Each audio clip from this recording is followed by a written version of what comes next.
Now, as soon as we borrow money, we all get credit scores, although most of us are blissfully unaware of them. Governments don't have that luxury, and they guard their credit ratings like crown jewels. So a downgrade by the ratings agency Moody's, even just by one notch, is a snub, especially for a government that pledged to uphold its AAA rating as a test of their economic and political credibility.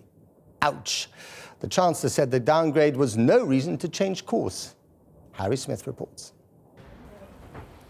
It's something we probably all dread. The local bank decides our finances are not quite up to scratch. We can have an overdraft, but it might cost us dear.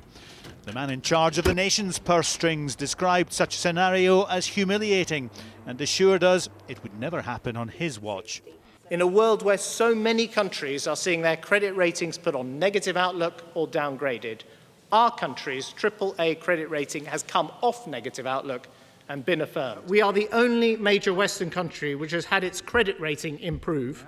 And I believe we have brought much needed stability at home and attracted near universal confidence abroad. Maintaining the AAA rating was deemed to be so important, it was actually written into the Conservative Party manifesto at the last election. But now the unthinkable has happened. Among the reasons Moody's gives for downgrading us from AAA to AA1, the UK's predicted sluggish economic growth, the country's high and rising debt burden, which leads to what they call a deterioration in the country's shock absorption capacity. In other words, less room to manoeuvre if the economy really hits the buffers.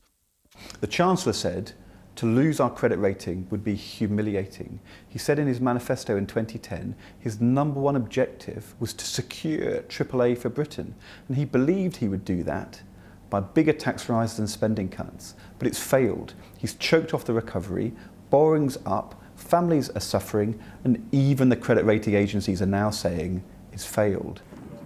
But the Chancellor today insisted the downgrade makes it even more important that he sticks to his austerity drive. What is the message from the rating agency? Britain's got a debt problem. I agree with that. I've been telling the country for years that we've got a debt problem, we've got to deal with it. What do they also say? That if we abandon our commitment to deal with that debt problem, then our situation will get very much worse. And I'm absolutely clear we mustn't do that.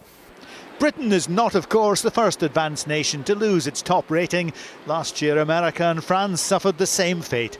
Ratings are a bit like grading a hotel. There isn't an absolute perfect science of having a 5-star or a 4-star. What Moody's are saying is that the UK is no longer 5-star, it's closer to 4-star.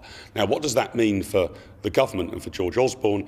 It means it's potentially a bit harder to borrow money. Whatever the effect on the rest of us, the downgrade will ensure the Chancellor has a fairly torrid time over the next few weeks. He and the Prime Minister will face some difficult questions in the Commons. Mr Osborne also has to produce a budget on March the 20th. He had little room for manoeuvre even before Moody's decision. Now he has even less. Harry Smith, Channel 4 News, Downing Street.